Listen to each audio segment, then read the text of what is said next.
This is Ravi Singh, a 15 years of chain smoker turned non-smoker, a 10 years of a struggle to quit, and now the author of the upcoming book, Quit Smoking Naturally.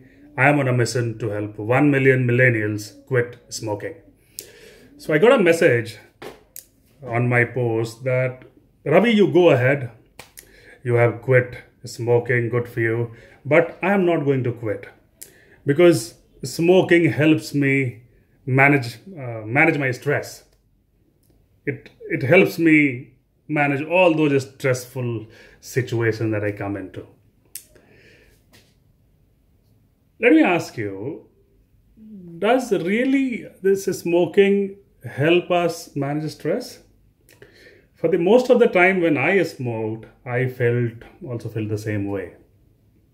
But the reality is that it does not help in managing stress. And there is a research for that. I came across a research by Dr. Daniel Amen. He is a celebrity psychiatrist in New York. And he has done the scan of 83,000 different kind of brains, where he found out many groundbreaking findings that he got. Among them, one of them was, when we smoke, this actually kills our brain. It actually makes holes into our brains. It damages it. Secondly, we all know that when we smoke, our blood clots. Now tell me one thing, something that damages our brain, which causes clotting in the blood, and the blood does not circulate properly in the brain. How can that activity of smoking help us manage stress? To manage stress, we need to be in all our senses. Our mind and brain has to function well.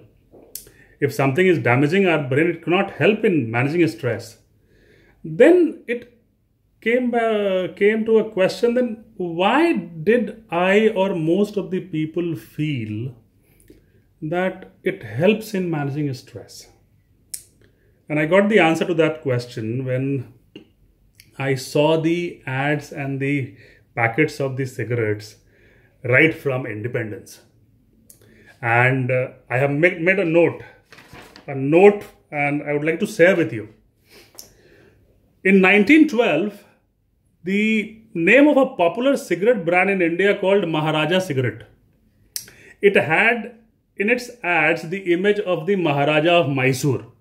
So smoking meant what? Smoking meant class. In 1930, there was a brand called Bombay Special Cigarettes. It had a tall and beautiful sari-clad woman holding a cigarette in her hand, and that image was there on the packet of that cigarette. 1930s. That meant what? It means cigarette means bold and beautiful. After independence, the cigarette companies signed up all the leading film stars, athletes, and all those guys. And I came across some of the punchlines. I would like to read it for you. Made for each other, Will's Navy cut. Red and white पीने वालों की बात ही कुछ और है. Red and white.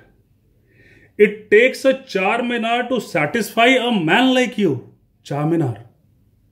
The bold taste of confidence. Cavenders. नए जमाने की पहचान मैग्ना में ही है शान. Magna. Thrill to race with Panama. Live life king size Foursquare. Now, you tell me, this is a marketing genius. I think cigarette is one of the perhaps only products which kills its consumer. And these marketing geniuses have, through these punchlines, ads, and campaigns, they have made us believe that it is something that makes us bold, beautiful, liberates us. I remember a scene from a movie. I saw this in 2010, Guzaris. So that Hrithik and Aishwarya Rai star movie, in which in the end the hero smokes before dying. What kind of message a scene like that has for you and me and for our teenagers? It only means that cigarette is a tool for liberation. I mean, my friend, when he sent a message, he was talking about stress, that he will not quit because he is finding it useful for managing stress. These movies, these ads, these stars are promoting it as a tool for moksha. I mean, liberation. But the truth is quite the opposite. It is killing our brain. Let me tell you this. Whenever you smoke, remember that this smoke is going to damage our brain. It does not help us managing the stress. Whenever you feel it is helping you manage the stress, it is only because of that marketing that has been done for this. It is only because we have been taught through generations that it is something that liberates. But the reality is something else. If you found it useful, do comment and let me know. If you have any other question, do let me know. I would love to answer them as well to the best of my abilities. This is Ravi Singh, a 15 years of chain smoker turned non-smoker, a 10 years of a struggle to quit, and now the author of the upcoming book, Quit Smoking Naturally. I am on a mission to help 1 million millennials quit smoking. Cheers.